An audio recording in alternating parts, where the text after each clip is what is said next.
24-ամյա Արսենը երբեք չի պատկերացրել, որ մի օր իրեն կցուցադրեն հեռուստացույցով, առավել ևս չի պատկերացրել, որ դա կդառնա իր համար ճակատագրական։ Հերթապահ մասի այդ հաղորդաշարը նրա հարսնացուի ողջ ընտանիքն է դիտել։ Արսենը եղել է գողության կասկածանքով բերման է ենթարկվել վերտառությամբ ռեպորտաժի գլխավոր հերոսն ու կասկածյալը։ Նրան հետո ազատ են արձակել, բայց հարսնացուի մորը սա արդեն չի համոզել։ Ասեց՝ ես իմ աղջկան գողի չեմ տա, աղջիկն էլ հետ կանգնեց ինքնից, պատմում է նա։ Անմեղության կանխավարկածը սահմանված է Հայաստանի Հանրապետության քրեական դատավարության օրենսգրքով։ Հոդված 18-ը սահմանում է հանցագործության համար կասկածյալը համարվում է անմեղ, քանի դեռ նրա մեղավորությունը ապացուցված չէ։ Սույն օրենսգրքով սահմանված կարգով դատարանի օրինական ուժի մեջ մտած դատավճռով իրավաբանական գիտությունների դոկտոր Սամվել Դիլբանդյանի հավաստմամբ մեր օրենսդրությամբ այս հոդվածը մի բան էլ ավելին է սահմանում։ Հենց միայն այն, որ կասկածյալին ցուցադրում են ձեռնաշղթաներով, ցուցմունք տալու ժամանակ կամ պատի մոտ, արդեն իսկ խախտում է նրա անմեղության կանխավարկածը։ Մեր օրենսգրքով այս հոդվածը այն բանն էլ ավելին է սահմանում, քան միջազգային օրենքով։ Այնտեղ ի տարբերություն մերի չի նշվում դատարանի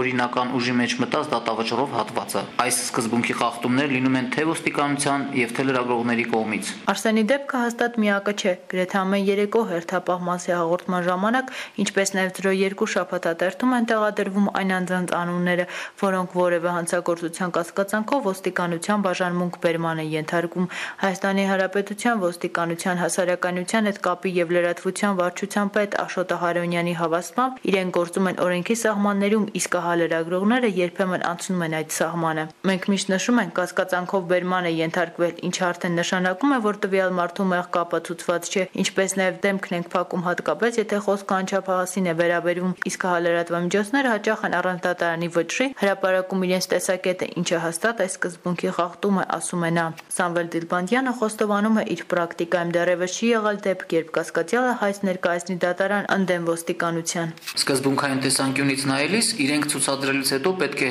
նաև հրապարակավ ներողություն խնդրեն այդ անձից, ինչպես նաև այդ անձը օգտվի վերականգնման եւ վերկման իրավունքից, եթե նա ինչ-որ ժամանակ ապօրինի պահվել է ոստիկանության բաժանմունքում։ Ստացվում է շղթա լրատվամիջոցները հաճախ հրապարակում են ոստիկանության տրամադրած լուսանկարները, իսկ Արսենը պատմում է, որ իրեն, ինչպես եւ համոզված եմ շատերին, չեն էլ հարցրել, թե ուզում է արդյոք նկարահանվել, թե ոչ։